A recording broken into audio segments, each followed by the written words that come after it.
খেলার মাঠে বর্ণবাদী মন্তব্যের ঘটনা দেখা গেছে বহুবার, তবে সাম্প্রতিক সময় এই ধরনের ঘটনা বেশি দেখা যাচ্ছে, বিশেষ করে ক্লাব ফুটবলের ম্যাচগুলোতে।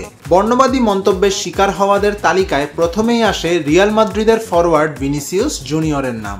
একাধিকবার খেলা চলাকালীন বর্ণবাদী মন্তব্যের মুখে পড়তে হয়েছে ব্রাজিলিয়ান এই তারকা ফুটবলারকে।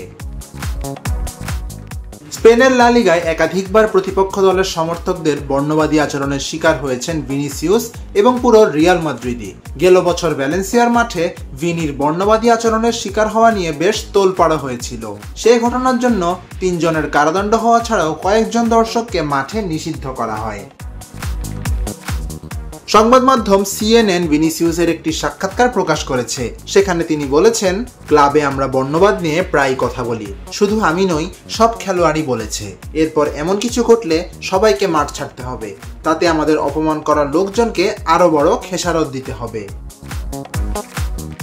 বার্সেলোনা, মায়োরকা, রিয়াল ভায়াদোলিদ ও সেভিয়ার মাঠেও একাধিকবার বর্ণবাদী আচরণের শিকার হয়েছেন ভিনিসিয়াস। মাদ্রিদ ডার্বিতে আতলেতিকো মাদ্রিদের সমর্থকরাও তাকে অনেক আজেবাজে ইঙ্গিত এবং কথা বলেছেন। এতে ম্যাচ চলাকালীন কান্না করে মাঠ ছাড়তেও বাধ্য হয়েছিলেন এই ব্রাজিলিয়ান। এ নিয়ে যথেষ্ট ক্ষোভ আছে ভিনির। ভ্যালেন্সিয়া যা ঘটেছিল, ম্যাচ শেষে সবাই বলেছে মাঠ ছেড়ে যাওয়াই হবে সঠিক কাজ, কিন্তু আমরা একটি দলের প্রতিনিধিত্ব করছি। স্টেডিয়ামে উপস্থিত সবাই তো আর বর্ণবাদী নন, কেউ কেউ হয়তো শুধু ম্যাচটাই দেখতে এসেছেন। ম্যাচ শেষ করা সবসময় খুব কঠিন, কিন্তু যা কিছু ঘটছে এবং দিন দিন পরিস্থিতি যেহেতু আরো খারাপ হচ্ছে, তাই আমাদের মাঠ ছেড়ে যাওয়া প্রয়োজন, যেন যত দ্রুত সম্ভব পরিস্থিতির পরিবর্তন ঘটে। তবে বর্তমানে এই জাতীয় সমস্যা অনেকটাই কমেছে। যথাযথ ব্যবস্থা নেওয়া হলে আর কোনো খেলোয়াড়কেই বর্ণবাদী আচরণের শিকার হতে হবে না, এমনটা আশা করেন ভিনিসিয়াস। স্পেনে আমরা এরই মধ্যে পার্থক্য দেখছি ও অনুভব করছি।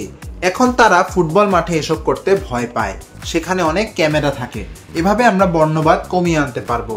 আমরা এটা হয়তো সম্পূর্ণরূপে দূর করতে পারবো না, কিন্তু এটা ভেবে খুশি লাগছে যে আমি স্পেনের মানসিকতা পাল্টাতে পেরেছি। সামিন মোহাম্মদ আনান, স্পোর্টস বাংলা।